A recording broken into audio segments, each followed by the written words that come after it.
Some of the guys were asking about my short videos that I made there. They were just Instagram videos that I'd pulled off there when I first opened my account, and I was feeding cattle along the fence line there, and some people asked about the feeder I was using. It's a Taskmaster 1600, which is 1600 pound. I think that we probably put more than that in it. I think that's rated with shell corn, oats, something like that. Most of the feed we feed for these calves is a commodity feed that we get from a local feed mill here, and they use a lot of molasses. I won't say that that's my favorite thing, but I can buy that about as cheap as I can. You know, we've ground, and I do like to use cob corn a lot of times if I can get it cheap enough, and grind it myself, and it makes good roughage for these calves that I'm backgrounding. But I buy that feed, and it's like I said, a commodity feed. They usually use corn, oats, some brewer's grains from time to time.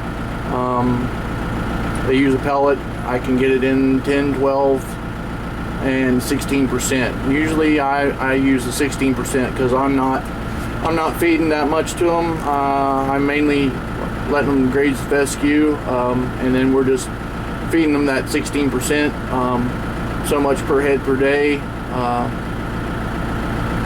just to kind of boost them, keep them going along.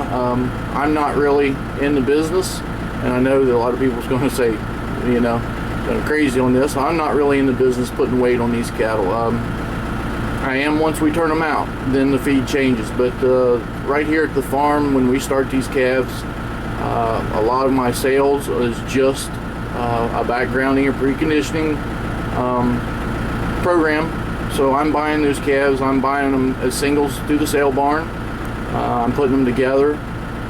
We're working them, you know, on the bulls, we're castrating them, we're giving them all their vaccines. I keep all the records. That way, if anybody wants anything, I keep serial numbers, dates, everything. Anything that we put in these calves, if one gets a shot, I won't necessarily pull him out right away.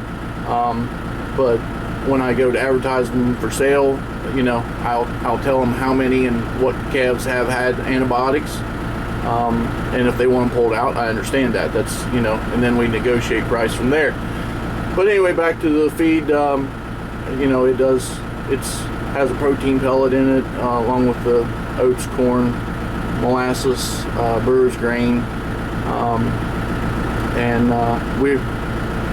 this Taskmaster feeder, I really like it. I've kind of got it set up a little different. I've kind of engineered it. Most people, you know, wire them, they put them on a truck bed, whatever. This one, I've got the battery right on it. I keep that solar panel charger on it. I don't run it enough. I use it once a day. No more than I use it, the battery usually never goes dead or bad. I think that battery's been on there a couple years now, and the one before it lasted 3 or 4 years. The only reason I think it went bad is because I didn't use the feeder for quite a long time there. But I have it self-sufficient there. I pick it up with the bale carrier on the back of the tractor. I have double forks on the front of the tractor for when we're feeding square bales. So I can pick it up with the front or the back, either one. I rigged a old garage door opener. I used the controller from it, and it was actually 24 volt, but we got it to work. And so I just use a remote from a garage door opener, kick it on, kick it off. We set it on a truck bed and strap it down when we need it that way, or a lot of times, sometimes I just buy the feed in bags and we throw it in there. Sometimes I'll throw the feeder on the back of the truck and take it over, and they'll just fill it out of their bulk bin. Depends on what they've got in there at the time. I usually call a day or two ahead and let them know I need feed. Usually I get 2 ton at a time, but sometimes I just get that filled. 1,800 pounds is usually good enough for me. The last, few weeks, couple weeks anyway, I guess I should say. I don't like feed laying around. I really like to keep fresh feed, especially when you're buying it like that.